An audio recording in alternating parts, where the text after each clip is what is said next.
সশস্ত্র বাহিনী বিভাগে অফিস করলেন প্রধানমন্ত্রী। কৃষকদের হাতে দ্রুত কার্ড পৌঁছে দেওয়ার নির্দেশ, আমন্ত্রণ পেলেন চীন সফরের। নতুন সরকারের সাথে ঘনিষ্ঠভাবে কাজ করতে আগ্রহী যুক্তরাষ্ট্র। সংস্কার কার্যক্রম অব্যাহত থাকবে আশা ইউরোপীয় ইউনিয়নের। রাস্তায় মব করার জামানা শেষ, সড়ক অবরোধ করলেই কঠোর ব্যবস্থার হুঁশিয়ারি স্বরাষ্ট্রমন্ত্রীর। চেইন অব কমান্ড থাকবে পুলিশে। যথাসময়ে সিটি নির্বাচন, জানিয়েছেন মির্জা ফখরুল। ঢাকা উত্তরে সালাম, দক্ষিণে শফিক, খুলনায় মঞ্জু সহ 6 সিটিতে প্রশাসক নিয়োগ। আন্তর্জাতিক অপরাধ ট্রাইব্যুনালের চিফ প্রসিকিউটরের দায়িত্বে আমিনুল ইসলাম। বিচারিক প্রক্রিয়া স্বাভাবিক থাকবে, প্রত্যাশা তাজুল ইসলামের। দেখছিলেন ক্রাউন সিমেন্ট সংবাদ শিরোনাম।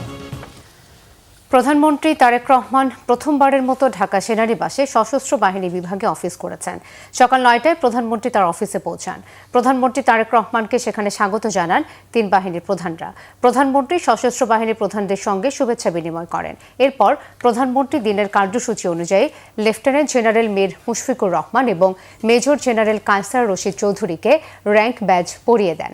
এ সময় উপস্থিত ছিলেন প্রধানমন্ত্রীর প্রতিরক্ষা উপদেষ্টা অবসরপ্রাপ্ত brigadier general doctor AKM Shamsul Islam, সেনাবাহিনী প্রধান জেনারেল ওয়াকারুজ্জামান, নৌবাহিনী প্রধান অ্যাডমিরাল মোহাম্মদ নাজমুল হাসান, বিমান বাহিনী প্রধান air chief marshal Hasan Mahmud Khan, প্রতিরক্ষা সচিব মোহাম্মদ আশরাফ উদ্দিন, প্রধানমন্ত্রীর প্রেস সচিব সালেহ শিবলি ও অতিরিক্ত প্রেস সচিব আতিকুর রহমান রুমন।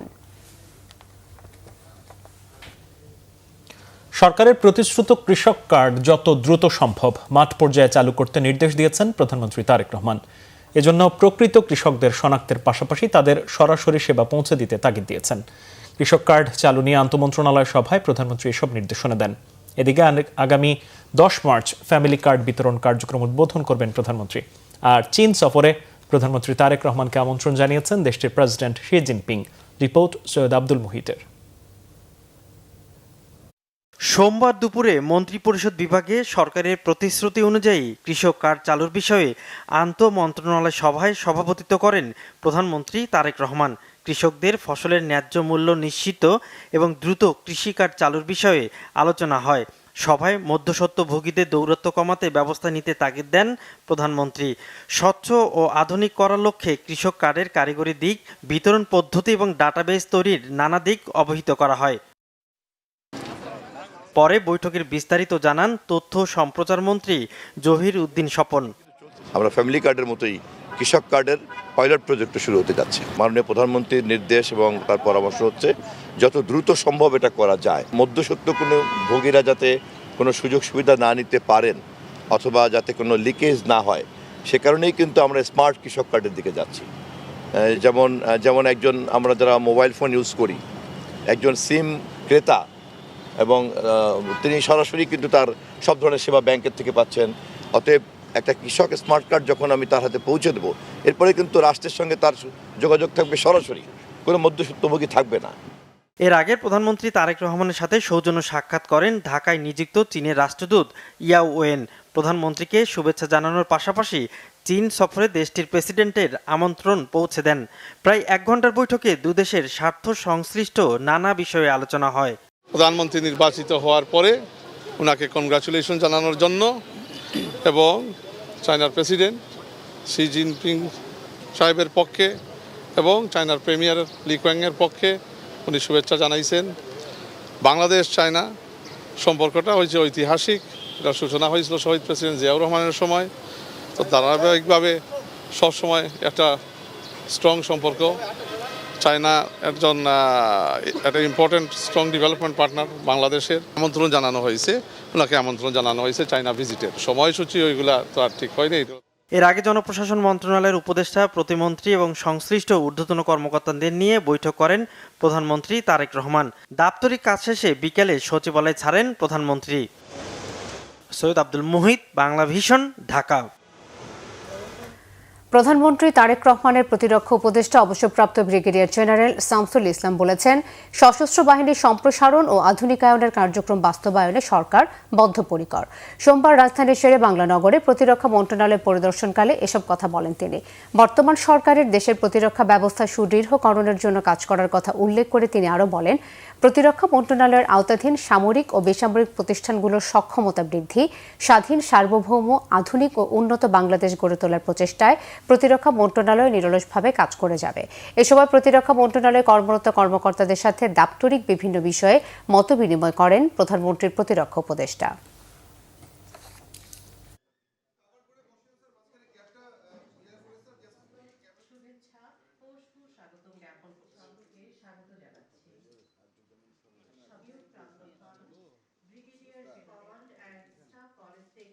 আগামী 12 মার্চ ত্রয়োদশ জাতীয় সংসদের প্রথম অধিবেশন ডেকেছেন রাষ্ট্রপতি মোহাম্মদ শাহাবুদ্দিন। ওই দিন বেলা 11টায় ঢাকার শেরেবাংলা নগরে অবস্থিত জাতীয় সংসদ ভবনের সংসদ কক্ষে অধিবেশন বসবে। সোমবার জাতীয় সংসদ সচিবালয়ের গণসংযোগ অধিশাখা থেকে পাঠানো এক সংবাদ বিজ্ঞপ্তিতে এই তথ্য জানানো হয়েছে। বিজ্ঞপ্তিতে বলা হয়, রাষ্ট্রপতি মোহাম্মদ শাহাবুদ্দিন 12 মার্চ বৃহস্পতিবার বেলা 11টায় ত্রয়োদশ জাতীয় সংসদের অধিবেশন আহ্বান করেছেন। সংবিধানের 72 অনুচ্ছেদের 1 দফায় প্রদত্ত ক্ষমতা বলে এই অধিবেশন আহ্বান করেছেন। প্রথম অনুযায়ী নতুন সংসদের প্রথম অধিবেশনে রাষ্ট্রপতি সরকারের বিভিন্ন উন্নয়ন কর্মকাণ্ড ও আগামীর পরিকল্পনা তুলে ধরে ভাষণ দেবেন। এরপর রাষ্ট্রপতি ভাষণের ওপর আনীত ধন্যবাদ প্রস্তাবের ওপর সাধারণ আলোচনা হবে সংসদে। পররাষ্ট্রমন্ত্রী ডক্টর খলিলুর রহমান বলেছেন, নতুন সরকারের প্রতি বিদেশিদের যথেষ্ট আস্থা আছে। নতুন সরকারের সঙ্গে ঘনিষ্ঠভাবে কাজ করার আগ্রহ প্রকাশ করেছেন তারা। এদিকে গত সরকারের সংস্কার কার্যক্রম বর্তমান সরকার অব্যাহত রাখবে বলে আশা ইউরোপীয় ইউনিয়নের মিশন প্রধান মাইকেল মিলারের। মার্কিন রাষ্ট্রদূত ব্রেন্ট ক্রিস্টেনসেন জানিয়েছেন, দুই দেশকে নিরাপদ, শক্তিশালী ও উন্নত করতে একসাথে কাজ করবে তার দেশ। রিপোর্ট করছেন ইমরুল গায়েস। সোমবার দিনের শুরুতেই মন্ত্রণালয়ে পররাষ্ট্রমন্ত্রী ডক্টর খলিলুর রহমান এবং পররাষ্ট্র প্রতিমন্ত্রী শামা ওবায়দের সঙ্গে সৌজন্য সাক্ষাৎ করেন মার্কিন রাষ্ট্রদূত ব্রেন্ট ক্রিস্টেনসেন। নতুন মন্ত্রী ও প্রতিমন্ত্রীকে অভিনন্দন জানান তিনি। সামাজিক যোগাযোগ মাধ্যম এক্স হ্যান্ডেলে এবং ফেসবুকে দেওয়া পোস্টে মার্কিন রাষ্ট্রদূত জানান, বাংলাদেশ ও যুক্তরাষ্ট্রকে নিরাপদ, শক্তিশালী ও সমৃদ্ধ করতে একসাথে কাজ করতে পেরে তিনি খুশি। এরপর পররাষ্ট্রমন্ত্রী প্রতিমন্ত্রীর সঙ্গে সৌজন্য সাক্ষাৎ করেন ইউ মিশন প্রধান মাইকেল মিলারের নেতৃত্বে ইউরোপীয় ইউনিয়নভুক্ত দেশগুলোর রাষ্ট্রদূতরা। বৈঠক শেষে বেরিয়ে ইউ মিশন প্রধান বলেন, বাণিজ্য, অভিবাসন সহ দ্বিপক্ষীয় নানা বিষয়ে আলোচনা করেছেন তারা। সব ক্ষেত্রে বিগত সরকারের সংস্কারসমূহ বর্তমান সরকার অব্যাহত রাখবে। আইন, বিচার সহ বিভিন্ন বিভাগে সংস্কার হবে বলে আশা করি। অংশীদারিত্ব চুক্তির বিষয়বস্তু চূড়ান্ত হয়েছে। আশা করছি খুব দ্রুতই সই হবে। ইইউ বাংলাদেশ সম্পর্কের নতুন চ্যাপ্টার শুরু হবে। পরে পররাষ্ট্রমন্ত্রী সাংবাদিকদের বলেন, বিদেশি রাষ্ট্রদূতদের সঙ্গে সাক্ষাতে দেশের পররাষ্ট্রনীতি ও অগ্রাধিকারের বিষয়গুলো তুলে ধরেছেন। আমাদের মোটো হচ্ছে বাংলাদেশ ফার্স্ট, সবার উপরে বাংলাদেশ, এবং আমরা স্বাধীনতা, সার্বভৌমত্ব, পরস্পরের আভ্যন্তরীণ ব্যাপারে হস্তক্ষেপ না করার এই সব মূলনীতির ওপর আমাদের কার্যক্রম প্রতিষ্ঠিত থাকবে। এই সরকারের প্রতি তাদের বিপুল আস্থা, আমাদের সঙ্গে ঘনিষ্ঠভাবে কাজ করবার তাদের যে একটা প্রবল ইচ্ছা, সেটা আমরা দেখেছি। পারস্পরিক মর্যাদার ভিত্তিতে বিভিন্ন দেশের সাথে সমস্যার সমাধান করা হবে বলে জানান ডক্টর খলিলুর রহমান। ইমরুল কায়েস, বাংলাভিশন, ঢাকা। দেশে মব কালচারের দিন শেষ, এমনটা জানিয়ে আইন শৃঙ্খলা নিয়ন্ত্রণে গুরুত্বের দেওয়ার কথা জানিয়েছেন স্বরাষ্ট্রমন্ত্রী সালাউদ্দিন আহমেদ। সড়ক অবরোধ করলে কঠোর ব্যবস্থা নেওয়ার হুঁশিয়ারি দিয়েছেন তিনি। জানান, 5 অগস্টের পর বিভিন্ন বিশিষ্ট ব্যক্তি ও ব্যবসায়ীদের বিরুদ্ধে হওয়া মামলাগুলো পর্যালোচনা করবে সরকার। পুলিশের চেইন অব কমান্ড নিশ্চিত করার ব্যাপারে সরকার কঠোর বলেও জানান সালাউদ্দিন আহমদ। রিপোর্ট রিশা নাসরুল্লাহ। সোমবার সচিবালয়ে স্বরাষ্ট্র মন্ত্রণালয়ের বিভিন্ন বিভাগ ও সংস্থার প্রতিনিধিদের সাথে বৈঠক করেন মন্ত্রী সালাউদ্দিন আহমেদ। বৈঠক শেষে স্বরাষ্ট্রমন্ত্রী জানান, গেল ফ্যাসিস্ট সরকারের সময় দেয়া অস্ত্রের লাইসেন্স পর্যালোচনা করা হচ্ছে। মন্ত্রী বলেন, অভ্যুত্থানের পরে কতিপয় ব্যক্তি মামলা দিয়ে নির্দোষ বিশিষ্টজন ও ব্যবসায়ীদের হয়রানি করেছে, সে বিষয়টি তদন্ত করবে সরকার। রাজনৈতিক উদ্দেশ্যে বা বিভিন্ন অপরাধমূলক কর্মকাণ্ড করার উদ্দেশ্যে হয়তো অন্যভাবে তারা লাইসেন্স পেয়েছে, রাজনৈতিক বিবেচনায়, সেই বিবেচনায় যারা পেয়েছে সেগুলো বাতিল করা হবে এবং একই সাথে সেই লাইসেন্সের অধীনে অস্ত্র থাকলে সেটাও বাজেয়াপ্ত হবে। 5ই আগস্টের পরে বেশ কিছু মামলা হয়েছে, এখানে কিছু সুবিধাবাদী শ্রেণীর মানুষ এগুলোর সুযোগে ভোগান্তি সৃষ্টির জন্য অনেককে আসামি করেছে, যারা সেখানে জড়িত থাকার প্রশ্নই আসে না। সেই জায়গায় অনেক বড় বড় ব্যবসায়ী এবং অনেক স্বনামধন্য ব্যক্তি, সমাজের বিশিষ্ট ব্যক্তিদেরকে ওইরকম আসামি করা হয়েছে। অনেক মানুষকে এইভাবে ভোগান্তিতে ফেলা হয়েছে। সেটা আমরা পরীক্ষা নিরীক্ষা করে বলেছি তাদের এই যে যথাযথ ব্যবস্থা করা। পুলিশের চেইন অফ কমান্ড ফিরিয়ে আনার উপর গুরুত্ব আরোপ করে মন্ত্রী বলেন, আইন শৃঙ্খলা বাহিনীর কাজে অবৈধ হস্তক্ষেপ ও রাজনৈতিক প্রভাব বন্ধ করতে চায় বিএনপি সরকার। জানান, যে কোনো দাবি আইনানুগ ও বৈধ পন্থায় উপস্থাপন করতে হবে। দেশে কোনো মব কালচার থাকবে না এবং মব সৃষ্টির মাধ্যমে মহাসড়ক সড়ক অবরোধের মাধ্যমে দাবি আদায় করার জামানা শেষ। বৈধ পন্থায় স্মারকলিপি দিবে, মিছিল করবে, সমাবেশ করবে, আদালতে যাবে এবং যে কোনো বৈধ বা আইনানুগ কোনো দাবি দেওয়া থাকলে সেটা যথাযথ ফোরামে উপস্থাপন করবে, বিবেচনা হবে। এটাই নিয়ম। পুলিশের কাজে অবৈধভাবে কেউ হস্তক্ষেপ করতে পারবে না, এটা আমার কঠোর নির্দেশনা। যদি কেউ করে অবৈধভাবে, সাথে সাথে ব্যবস্থা নেওয়া হবে। সেটা অনেক সময় পলিটিক্যাল ইন্টারফেয়ারেন্স আছে, অনেক সময় সমাজের বিভিন্ন শ্রেণীর ইন্টারফেয়ারেন্স আছে, কেউ বাধা দিতে পারবে না। তবে পুলিশের অ্যাকাউন্টেবিলিটি অবশ্যই এখানে নিশ্চিত করা হবে। বৈঠকে সার্বিক আইন শৃঙ্খলা পরিস্থিতি, পুলিশ সংস্কার এবং পাসপোর্ট অফিসের ভোগান্তি নিরসন সহ বেশ কিছু গুরুত্বপূর্ণ বিষয়ে দিক নির্দেশনা দেন স্বরাষ্ট্রমন্ত্রী। জানান, বিডিআর বিদ্রোহ নিয়ে একটি স্বাধীন তদন্ত কমিশন গঠন করা হবে। রিশান নাসরুল্লাহ, বাংলাভিশন, ঢাকা। বিএনপির মহাসচিব মির্জা ফখরুল ইসলাম আলমগীর বলেছেন, নতুন বাংলাদেশের জন্য কাজ করছে সরকার। অল্প সময়ের মধ্যে দেশের মানুষের মনে তারেক রহমান জায়গা করে নিয়েছেন জানিয়ে বলেন, প্রধানমন্ত্রীর নেতৃত্বে সুখী ও সমৃদ্ধ দেশ গঠন হবে। নিয়মের কারণে সিটি কর্পোরেশনগুলোতে প্রশাসক নিয়োগ দেওয়া হয়েছে।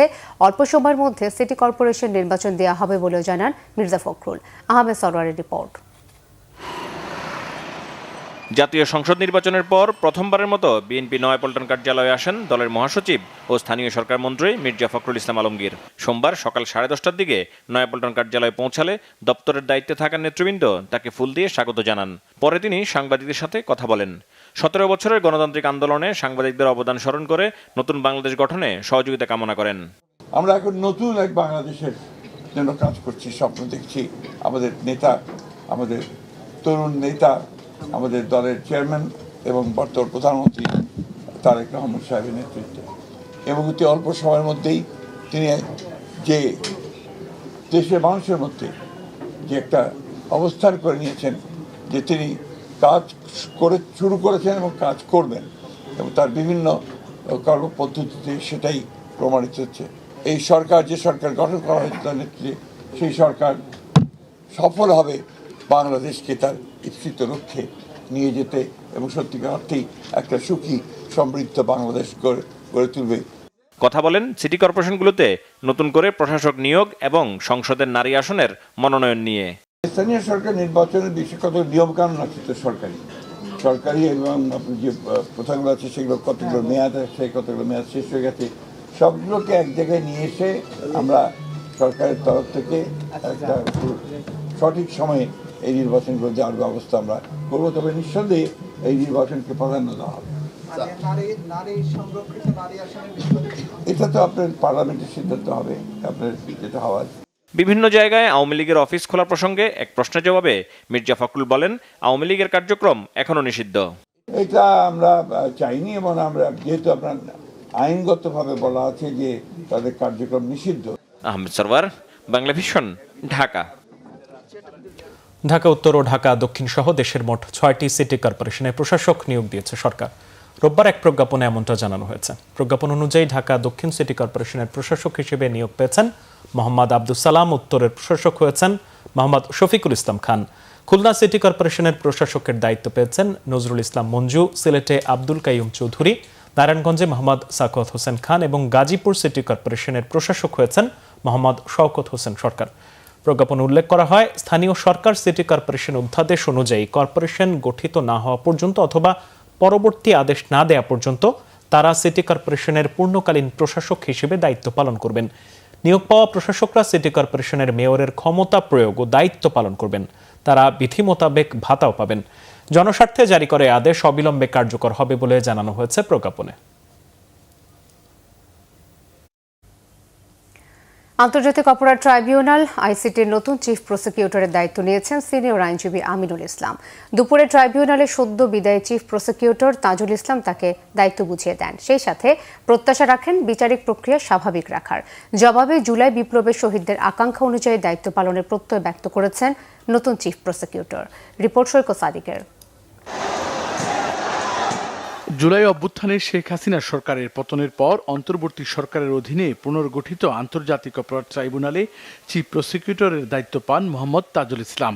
জুলাই অভ্যুত্থানে সহস্রাধিক ছাত্র জনতা হত্যার দায়ে সাবেক প্রধানমন্ত্রী শেখ হাসিনা, তার সরকারের মন্ত্রী, এমপি সহ অন্যান্য আসামিদের বিরুদ্ধে দায়ের হওয়া মামলায় প্রধান কৌশলী হিসেবে দায়িত্ব পালন করেন ৭১-এর মানবতা বিরোধী অপরাধের মামলার আসামি পক্ষের এই আইনজীবী। বিএনপির নেতৃত্বাধীন সরকার ক্ষমতায় আসার পর তাজুল ইসলাম আর এই দায়িত্বে থাকছেন না, সেটা সোমবার আইন, বিচার ও সংসদ মন্ত্রণালয়ের এক প্রজ্ঞাপনে পরিষ্কার হয়। তাজুল ইসলামকে সরিয়ে নতুন দায়িত্ব দেওয়া হয় বিডিআর বিদ্রোহের মামলার আসামি পক্ষের আইনজীবী, সাবেক প্রধানমন্ত্রী খালেদা জিয়ার আইনজীবী আমিনুল ইসলামকে। দুপুরে তিনি ট্রাইব্যুনালে আসেন, দায়িত্ব বুঝে নেন তাজুল ইসলামের কাছ থেকেই। এরপর গণমাধ্যমের সঙ্গে কথা বলেন নতুন চিফ প্রসিকিউটর, ব্যক্ত করেন জুলাই শহীদদের আকাঙ্ক্ষা বাস্তবায়নে কাজ করার প্রত্যয়। এই ট্রাইব্যুনালে যে সকল অপরাধীরা বিচারের সম্মুখীন, তাদের জন্য সুস্পষ্ট মেসেজ যে যারা কোনো অন্যায় করেনি তারা কোনো হয়রানির শিকার হবেন না, অন্তত প্রসিকিউশনের মাধ্যমে। কিন্তু যারা প্রকৃত অপরাধী, তাদের প্রতি প্রসিকিউশনের পক্ষ থেকে একটা ক্লিয়ার মেসেজ আমি দিতে চাই যে যারা অপরাধী তাদের প্রাপ্য সাজা তারা পেতে হবে। নতুন চিফ প্রসিকিউটর দায়িত্ব অর্পণের পর ট্রাইব্যুনালের বাকি মামলার বিচার কাজ চলমান থাকবে বলেও আশা প্রকাশ করেন সদ্য বিদায়ী চিফ প্রসিকিউটর। না, সরকারের থেকে আমাদেরকে প্রথমে বলা হয়েছিল যে আমরা অ্যাজ ইট ইজ যেভাবে আছে সেভাবেই চলবে, তো সেই ধারণার ভিত্তিতেই আমাদেরকে বলা হয়েছিল, আমরা সেভাবে চলেছি। তারপর গতকালকে উনি আসলে আমাকে ধারণাটা দিয়েছেন যে সরকারের ইচ্ছা যে এখানে নতুন কাউকে রিপ্লেস করার। তখন আমি নিজের থেকে বলেছিলাম যে তাহলে কি আপনারা চাচ্ছেন যে আমি পদত্যাগ করে চলে যাবো? বলছেন না, দরকার নেই। কারণ হচ্ছে যে ন্যাচারাল প্রক্রিয়াতে রিপ্লেসড হবে, আপনার জায়গায় যখন রিপ্লেসড আরেকজন হবে তখন আপনি যাবেন, আননেসেসারি পদত্যাগ করার দরকার নেই। সে কারণে আমি মনে করেছি যে পদত্যাগ করা কোনো যুক্তিযুক্ত নয়। এটা স্বাভাবিক প্রক্রিয়া যে একটা সরকার এসে আরেকজনকে আরেক জায়গায় যখন রিপ্লেস করবে স্বাভাবিকভাবে রিপ্লেসড হয়ে যাবে, পদত্যাগ করার প্রয়োজন নেই। পদত্যাগ করলে এটা ভিন্ন বার্তা যেতে পারত। সৈকত সাদিক, বাংলা ভিশন, ঢাকা। আওয়ামী লীগের তুলনায় অন্তর্বর্তী সরকারের সময়ে কিছু ক্ষেত্রে চাঁদাবাজি 20 থেকে 50% বেড়েছে, এমন দাবি করেছেন ঢাকা চেম্বারের সভাপতি তাসকিন আহমেদ। চাঁদাবাজির বিরুদ্ধে দেশ জুড়ে বিক্ষোভ এখনও চলছে জানিয়ে তিনি বলেন, নির্বাচিত সরকার চাঁদাবাজি বন্ধ, দুর্নীতিমুক্ত ব্যবসার পরিবেশ নিশ্চিতে ব্যর্থ হলে সরকারের সব লক্ষ্য বিফলে যাবে। বিস্তারিত জিয়াউল হক সবুজের রিপোর্টে। মূল্যস্ফীতি কমাতে বাংলাদেশ ব্যাংক 10% নীতি সুদহার বহাল রাখলেও সহনীয় হয়নি দ্রব্যমূল্য। রপ্তানি কমার পাশাপাশি 22 বছরের মধ্যে বিনিয়োগও নেমেছে সর্বনিম্ন অবস্থানে। এদিকে বরাদ্দ করা ঋণের 36% আটকে যাওয়ায় খেলাপি ঋণের পরিমাণ ছুঁয়েছে 6.5 লাখ কোটি টাকা। বাংলাদেশের নন পারফর্মিং লোন এখন প্রায় 6.5 লক্ষ কোটি টাকায় দাঁড়িয়েছে। অর্থনীতির বিদ্যমান এই পরিস্থিতি মোকাবেলায় নতুন সরকারের কাছে নিজেদের প্রত্যাশা তুলে ধরেছে ঢাকা চেম্বার অব কমার্স। একটা সিংহভাগ ব্যবসায়ীরা চলতি মূলধন কিন্তু নেগেটিভে চলে গেছে। এই মুহূর্তে ব্যবসাকে রিভাইভ করতে হলে সবচেয়ে ইম্পর্টেন্ট দরকার হলো প্রাইভেট সেক্টরকে চাঙ্গা করতে হয়। আমাদের এই নবনির্বাচিত সরকারের কিন্তু একটি বড় এজেন্ডা হলো ওনারা প্রায় 1 কোটির উপরে নতুন কর্মসংস্থান যোগান দিবেন। এই প্রাইভেট সেক্টরকে যদি আপনারা সঠিকভাবে বেগবান এবং চালু না করা যায়, সেই ক্ষেত্রে কিন্তু এই লক্ষ্যটা অর্জন করা খুব কষ্ট হয়ে যাবে। সংগঠনটির সভাপতি তাসকিন আহমেদ জানান, বেসরকারি খাতের অনুরোধ উপেক্ষা করে ডক্টর ইউনূসের সরকার তাড়াহুড়ো করে যুক্তরাষ্ট্রের সঙ্গে দেশবিরোধী চুক্তি করেছে। এই চুক্তির বৈধতা পর্যালোচনার দাবি জানান তিনি। চাঁদাবাজি নিরসন ও দুর্নীতিমুক্ত ব্যবসায়িক পরিবেশ নিশ্চিতে সরকারের প্রতি আহ্বানও জানান চেম্বার সভাপতি। অগাস্টের 6 থেকেই সেম রেটেই কিন্তু সারা বাংলাদেশের প্রত্যন্ত অঞ্চলে একই চাঁদাবাজি, ইফ নট কিছু কিছু ক্ষেত্রে 20-25%, 50% বেশি চাঁদাবাজি হচ্ছে, যেটা পুরো অন্তর্বর্তী সরকারের আমলেই কিন্তু চলমান ছিল। ফ্যাক্টরি থেকে ট্রাক বেরোতে হলে আবার ঢুকতে হলেও কিন্তু একটা চাঁদা দিতে হয়। ইনকাম ট্যাক্স অফিসারও তো চাঁদা খায়, ভ্যাট অফিসারও তো চাঁদা খায়। ট্রেড লাইসেন্স করতে যাবো, ওখানে আমার চাঁদা দিতে হয়। আমি রিনিউয়াল করতে গেলেও চাঁদা দিতে হয়। এই চাঁদাবাজি প্রবলেম সলভ না করা গেলে কিন্তু আমাদের এই লক্ষ্য কোনোদিনও আমরা পৌঁছাতে পারবো না। ইচ্ছাকৃত ঋণখেলাপি নন এমন ব্যবসায়ীদের ফেরাতে দরকারি চলতি মূলধন সহায়তা দেয়া এবং ঋণের সুদহার সহনীয় পর্যায়ে নামিয়ে আনার তাগিদ দেন সংগঠনটির নেতারা। জিয়াউল হক সবুজ, বাংলা ভিশন, ঢাকা। কিছু গণমাধ্যম তাদের সঠিক দায়িত্ব পালন বাদ দিয়ে ব্ল্যাকমেইলের কাজ করছে অভিযোগ করে এসব পরিহারের আহ্বান জানিয়েছেন তথ্য সম্প্রচার মন্ত্রী জহিরুদ্দিন স্বপন। বলেন, সাংবাদিকদের সঠিক মর্যাদা ও সম্মান দিতে বিএনপি বদ্ধপরিকর। প্রবীণ সাংবাদিকদের অবসর ভাতা সহ সাংবাদিক কল্যাণের পরিধি বাড়ানোর কাজ চলছে বলে জানিয়েছেন তথ্য সচিব। বিভিন্ন ক্যাটাগরিতে সাংবাদিকদের মেধাবী সন্তানদের বৃত্তির চেক হস্তান্তর অনুষ্ঠানে এসব কথা বলেন তারা। বিস্তারিত মামুন আব্দুল্লাহ রিপোর্টে। সাংবাদিকদের নানা সমস্যায় কাজ করে যাচ্ছে বাংলাদেশ সাংবাদিক কল্যাণ ট্রাস্ট। তারই ধারাবাহিকতায় সাংবাদিকদের মেধাবী সন্তানদের শিক্ষাবৃত্তির চেক হস্তান্তরের এই আয়োজন। এ সময় ট্রাস্টের ব্যবস্থাপনা পরিচালক মোহাম্মদ আব্দুল্লাহ বিগত স্বৈরাচারের আমলে সাংবাদিকদের ত্যাগের কথা স্মরণ করেন। সাংবাদিক নেতারা তুলে ধরেন তাদের বিভিন্ন দাবি দাওয়াগুলো পর্যালোচনার কথা জানালেন তথ্য মন্ত্রণালয়ের সচিব। বিগত আওয়ামী লীগের ফ্যাসিবাদী শাসনের 15 বছরে পুরো গণমাধ্যমকে ধ্বংসস্তূপে পরিণত করা হয়েছে। হাজার হাজার সাংবাদিক বেকারত্বের মুখে পড়েছেন, সংবাদ মাধ্যম বন্ধ হয়ে গেছে, সাংবাদিকদের উপর নির্যাতন, হামলা, মামলা, হত্যা, প্রায় 60 জনের মতো সাংবাদিক 15 বছরে খুন হয়েছে। আমার বিশ্বাস আমরা খুব তাড়াতাড়ি অর্থ মন্ত্রণালয়ের অনুমোদন পেয়ে যাব এবং আমাদের প্রবীণ সাংবাদিকদের ভাইদের জন্য খুব শীঘ্র আমরা অবসর ভাতা দেওয়ার একটা প্রক্রিয়া শুরু করতে পারবো। এ সময় ট্রাস্টের মাধ্যমে সাংবাদিকদের কল্যাণে নানা পদক্ষেপের কথা তুলে ধরেন তথ্য প্রতিমন্ত্রী। আপনারা যেভাবে আমাদের 24 আন্দোলনের নিউজ কভারেজ করেছেন, আমার মনে হয় নিউজ কভারেজটা না হলে আমরা আজকে এই সুফল, এই সুদিন দেখতে পারতাম না। কাজে আপনাদের প্রতি আমাদের দায়বদ্ধতা অনেক বেশি। তথ্যমন্ত্রী জহিরুদ্দিন স্বপন জানান, সাংবাদিকতা সম্মান ও মর্যাদার পেশা। তার মান রাখতে বর্তমান সরকার কাজ করে যাবে বলে জানান তিনি। যারা এই পেশা বেছে নেন তারা নিশ্চয়ই বিদ্যমান হওয়ার জন্য বেছে নেন না, এটা অনেকটা সহজাত। সেই কারণে সম্মান, শ্রদ্ধা, মর্যাদাই হচ্ছে বেসিক্যালি আপনারা যারা এই পেশায় আছেন সেই পেশার প্রধান চাওয়া। আমাদের সরকারও আমরা সেটা বুঝি। জনগণের যে তথ্য পাওয়ার অধিকার, সেই অধিকার পাওয়ার যারা দিতে চায় তাদেরকে কিভাবে সহযোগিতা করা যায়, আর যারা এই তথ্য সরবরাহের ক্ষেত্রে নানান রকম ডিসইনফরমেশন করার তৎপরতায় ব্যস্ত অথবা এটাকে একটা ব্ল্যাকমেইলিং অথরিটি হিসাবে তৈরি করতে চায়, সেই জায়গাগুলিতেও কীভাবে মনিটর করা যায় এবং যাতে জনগণ প্রকৃত অর্থেই একটা অবাধ তথ্য প্রবাহের সেবা পেতে পারে, এটাই হবে আমাদের কাজ। দ্বিতীয় ধাপে এবার সাংবাদিকদের 402 জন মেধাবী সন্তানকে দেওয়া হয় শিক্ষাবৃত্তির চেক। বৃত্তি প্রদান করা হয় 73,26,000 টাকা। মামুন আব্দুল্লাহ, বাংলা ভিশন, ঢাকা। বাংলা সাহিত্যে বিশেষ অবদানের জন্য বাংলা একাডেমি সাহিত্য পুরস্কার 2025 পাচ্ছেন 9 বিশিষ্টজন। কবিতা, কথা সাহিত্য, প্রবন্ধ অথবা গদ্য, শিশু সাহিত্য, অনুবাদ, গবেষণা, বিজ্ঞান ও মুক্তিযুদ্ধ মোট 8টি শাখায় তাদের মনোনীত করেছে বাংলা একাডেমি। বাংলা একাডেমির মহাপরিচালক মোহাম্মদ আজমের সই করা এক সংবাদ বিজ্ঞপ্তিতে আজ পুরস্কার প্রাপ্তদের নামের তালিকা প্রকাশ করা হয়। পুরস্কার প্রাপ্তরা হলেন কবিতায় মোহন রায়হান, কথা সাহিত্যে নাসিম আনিস, প্রবন্ধ অথবা গদ্যে সৈয়দ আজিজুল হক, শিশু সাহিত্যে হাসান হাফিজ, অনুবাদে আলী আহমদ, গবেষণায় যৌথভাবে মুস্তাফা মজিদ ও ইসরায়েল খান, বিজ্ঞানে ফারসিম মান্নান মোহাম্মদী এবং মুক্তিযুদ্ধে মইদুল হাসান। বাংলা একাডেমি আয়োজিত অমর একুশে বইমেলা 2026-এর উদ্বোধনী অনুষ্ঠানে প্রধানমন্ত্রী তারেক রহমান আনুষ্ঠানিকভাবে পুরস্কার দিবেন। 1960 সাল থেকে নিয়মিতভাবে এই পুরস্কার দিয়ে আসছে বাংলা একাডেমি।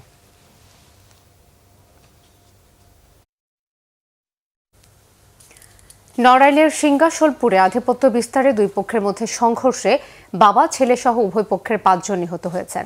এ সময় আহত হন আরও 7 জন। এই ঘটনায় জড়িতদের ধরতে চলছে অভিযান। সোমবার ভোর 5:30টার দিকে ইউনিয়নের বড়কুলা গ্রামে এই ঘটনা ঘটে।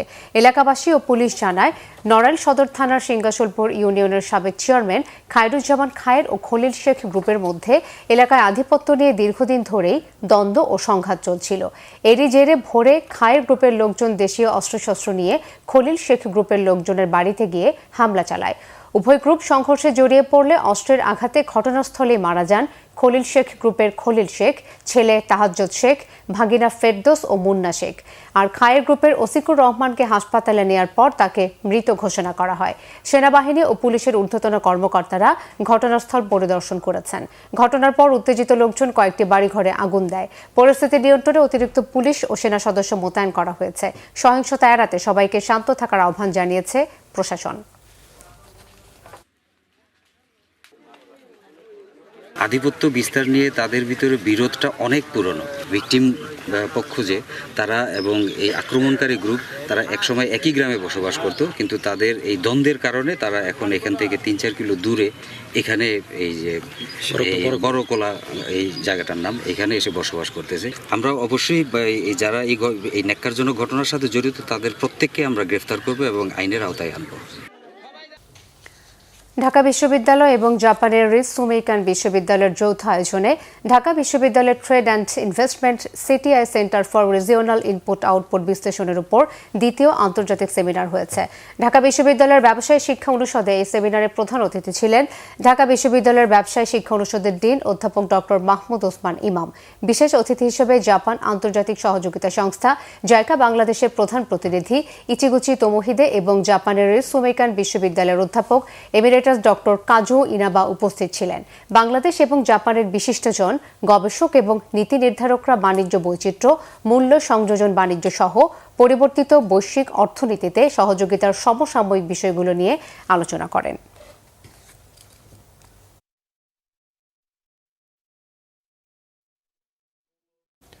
অভিযান পরিচালনাকে কেন্দ্র করে জাতীয় ভোক্তা অধিকার সংরক্ষণ অধিদপ্তরের সহকারী পরিচালক আব্দুল জব্বার মণ্ডলের সাথে মৌলভীবাজার ব্যবসায়ী সমিতির বিতর্কের অবসান হয়েছে।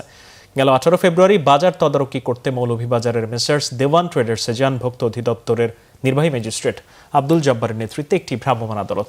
ব্যবসায়ীদের অনুরোধে সেখানে যান মৌলভীবাজার ব্যবসায়ী সমিতির সভাপতি হাজী মোহাম্মদ আলী ভুট্টো। তিনি ভোক্তার ম্যাজিস্ট্রেটকে জরিমানা না করার অনুরোধ জানালে অনাকাঙ্ক্ষিত পরিস্থিতি তৈরি হয়। পরে এ নিয়ে স্থানীয় সংসদ সদস্য সহ মৌলভীবাজার ব্যবসায়ী সমিতির নেতারা ভোক্তা অধিদপ্তরের মহাপরিচালকের সঙ্গে সাক্ষাৎ করেন। ঘটনার জন্য ব্যবসায়ী সমিতির নেতারা দুঃখ প্রকাশ করেন। আর ভবিষ্যতে ভোক্তার অভিযান পরিচালনা সহ বিভিন্ন কার্যক্রমে সহায়তার প্রতিশ্রুতি দিলে দুপক্ষের মধ্যে ভুল বোঝাবুঝির অবসান হয়। মালদ্বীপের জাতীয় বিমান সংস্থা মালদিভিয়ানের ফ্লাইট পুনরায় চালু উপলক্ষে রাজধানীতে ইফতার মাহফিল হয়েছে। এতে প্রধান অতিথি হিসেবে ছিলেন বাংলাদেশে নিযুক্ত মালদ্বীপের হাই কমিশনার শিউনিন রশিদ। বিশেষ অতিথি ছিলেন মালদিভিয়ানের ব্যবস্থাপনা পরিচালক ইব্রাহিম ইয়াস। অনুষ্ঠানে মালদিভিয়ানের প্রতিনিধি দল, দেশের শীর্ষ ট্রাভেল এজেন্ট ও ট্যুর অপারেটর, কর্পোরেট প্রতিষ্ঠানের প্রতিনিধিরা এবং সংশ্লিষ্ট সরকারি কর্মকর্তারা ইফতার মাহফিলে উপস্থিত ছিলেন। পবিত্র রমজান মাসের পঞ্চম দিন আজ রাজধানীর ব্যস্ত এলাকা ফার্ম গেটে জমে উঠেছে ইফতার বাজার। প্রতিবারের মতো এবারও রাস্তার পাশে ও দোকান রেস্টুরেন্টে হরেক রকমের ইফতারের পসরা সাজিয়ে বসেছে ব্যবসায়ীরা। অনেকে আবার শরবত আর মাঠা নিয়ে দোকান সাজিয়েছেন। আরিফিন শাওনের রিপোর্ট। রাজধানীর ব্যস্ততম তেজগাঁও কলেজ এলাকায় রাস্তার ধারে বিভিন্ন পদের খাবার নিয়ে দোকান বসিয়েছেন ব্যবসায়ীরা। দোকান সাজানো হয়েছে হরেক রকমের তেলে ভাজা সহ বাহারি রকমের ইফতার সামগ্রী দিয়ে। কেউ আবার বিক্রি করছেন ঠান্ডা মাঠা বা শরবত। পরিবার থেকে দূরে কর্মস্থলে ইফতার করছেন অনেক রোজাদার ব্যক্তি, আবার পথিমধ্যেই ইফতার করছেন অনেকেই। এর জন্যই রাস্তার পাশ থেকে ইফতার কিনছেন তারা। এখানে ইফতারটা মনে করেন এখানে ইনস্ট্যান্ট ভাজে, তারপর আমরা গরম পাই, তারপর আবার ভালো ইফতার। এখানে গাজীপুরের উদ্দেশ্যে গাড়িতে উঠবো, সেই জন্য কিছু ইফতার মানে কিনে গাড়িতে উঠছি, এই জন্যই। শুধু ফুটপাতের দোকান নয়, হোটেলগুলোতেও কমতি নেই ক্রেতাদের। হাইপের জন্য আমি একটু রিলস বেশি এগুলো দেখলাম, হাইপ তো ভাবলাম ট্রাই করে দেখি। খাবারের মান আশা করছি ভালো হবে, ইফতার ছাড়া অন্য খাবার আগে নিয়েছি, ভালো ছিল। সবগুলো রোজাই স্বস্তিতে পালন করা যাবে এমন প্রত্যাশা সবার। আরেফিন শাওন, বাংলা ভিশন, ঢাকা। বাহারি রঙের নানান রকমের শীতকালীন ফুল দেখতে প্রকৃতি প্রেমীরা প্রতিদিনই ভিড় করছেন নরসিংদীর মেঘনা নদীর তীরবর্তী নাগরিয়াকান্দিতে। দেশের বিভিন্ন জায়গা থেকে দর্শনার্থীরা যাচ্ছেন সেখানে, মুগ্ধ হচ্ছেন নানা রকম ফুলের সৌন্দর্যে। নরসিংদী প্রতিনিধি লক্ষণ বর্মনের তথ্য ছবিতে দেখুন ডেস্ক রিপোর্ট। শীতের আগমনে প্রকৃতি সাজে তার আপন রূপে। দেখা যায় নানান রঙের ফুলের সমাহার, সূর্যমুখী, কসমস ও নানান রঙের পিটুনিয়া ফুলের সমারোহে সেজে উঠেছে নরসিংদীর মেঘনা নদীর তীরবর্তী নাগরিয়াকান্দি। শহরের যান্ত্রিক জীবন থেকে বেরিয়ে এসে এমন এক ফুলের রাজ্যে নিমিষেই ভালো হয়ে যায় মন। এই সৌন্দর্য উপভোগে প্রতিদিনই দেশের বিভিন্ন প্রান্ত থেকে ছুটে আসছেন প্রকৃতি প্রেমীরা। নানান ফুলের রঙে রাঙিয়ে নিচ্ছেন মন। ফুলের সাথে নিজেদের ছবি তোলায় রীতিমতো প্রতিযোগিতা চলে এখানে। এখানে প্রাকৃতিক পরিবেশ, এই যে এত সুন্দর সুন্দর ফুল, যে বিটুনি ফুল, ওই যে সূর্যমুখী ফুল, মানে মনোমুগ্ধকর দৃশ্য, এবং পাশের নদী, খুব ভাল লাগছে। হ্যাঁ, আগেও আসছি, অনেকবারই আসছি, তারপর আজকে আসলাম, সময় পেলে আসি আর কি। প্রাকৃতিকভাবে অনেক সুন্দর হবে, তারপরে ভালো লাগবে সবার, ঘোরা বিনোদনের জন্য একটা জায়গা হবে। মেঘনা নদীর পাশে মানে কসমস ফুল, মানে সূর্যমুখী বাগান, আপন হাউস, মানে এটা দেখার জন্যই আমরা ফ্যামিলি নিয়ে আসছি। বেশি বেশি গাছ লাগালে আমাদের পরিবেশে যে বিরূপ প্রভাবগুলো পড়ছে এগুলো আস্তে আস্তে কমে যেতে পারে।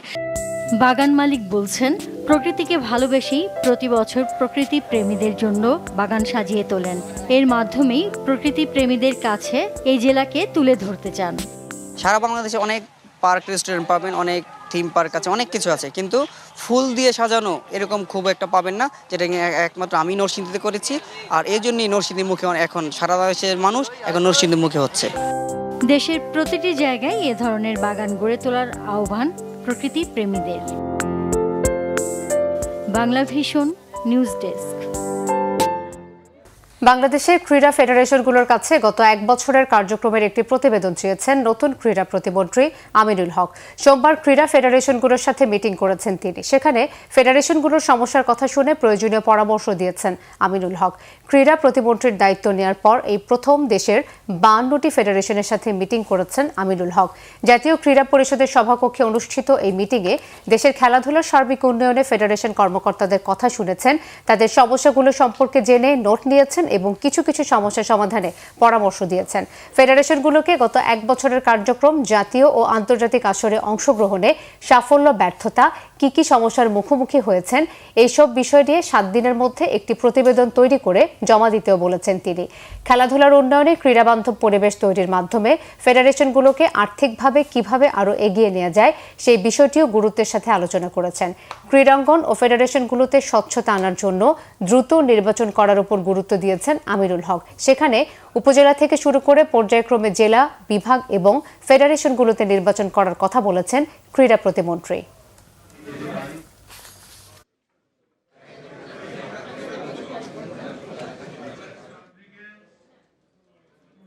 স্পোর্টসের যে নির্বাচন নিয়ে আমরা আমাদের যে জাতীয় সংসদ নির্বাচনের আগ থেকে এই বিষয়গুলো নিয়ে আমরা বিভিন্ন সময় বিভিন্ন মতামত, আলোচনা, সমালোচনা শুনেছি। তো আমাদের আজকের আলোচনার ভিতরে একটি আমরা সিদ্ধান্তে পৌঁছেছি যে আমরা এই নির্বাচন প্রক্রিয়াটিকে একটি সুন্দর, স্বচ্ছভাবে করার জন্য আমাদের সেই উপজেলা একদম রুট লেভেল থেকে আমরা শুরু করতে চাই। আমরা সেই উপজেলা থেকে নির্বাচনের মাধ্যমে আমরা জেলা পর্যায়ের নির্বাচন, আমাদের বিভাগীয় পর্যায় থেকে শুরু করে শেষ করে আমরা ফেডারেশনগুলোর আমরা নির্বাচনগুলো আনুষ্ঠানিকভাবে শেষ করতে। সংবাদ শেষ করব। ক্রাউডসেভের শিরোনামগুলো আরো একবার জানিয়ে।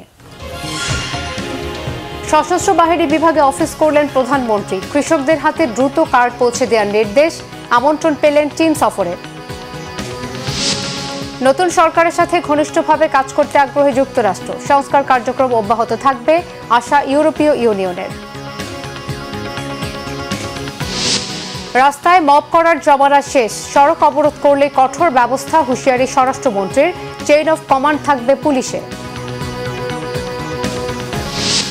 যথাসময়ে সিটি নির্বাচন, জানিয়েছেন মির্জা ফখরুল। ঢাকা উত্তরে সালাম, দক্ষিণে শফিক, খুলনায় মঞ্জু সহ 6 সিটিতে প্রশাসক নিয়োগ। আন্তর্জাতিক অপরাধ ট্রাইব্যুনালের চিফ প্রসিকিউটরের দায়িত্বে আমিনুল ইসলাম। বিচারিক প্রক্রিয়া স্বাভাবিক থাকবে, প্রত্যাশা তাজুল ইসলামের। এই ছিল এখনকার মতো। পরের সংবাদ রাত 1টায় দেখার আমন্ত্রণ রইল। এছাড়া বাংলাদেশের সংবাদ ও সংবাদ সংশ্লিষ্ট অনুষ্ঠান দেখতে ভিজিট করুন www.bbnews24.com ও facebook.com/banglavisionnews এবং সাবস্ক্রাইব করুন youtube.com/banglavisionnews। ধন্যবাদ।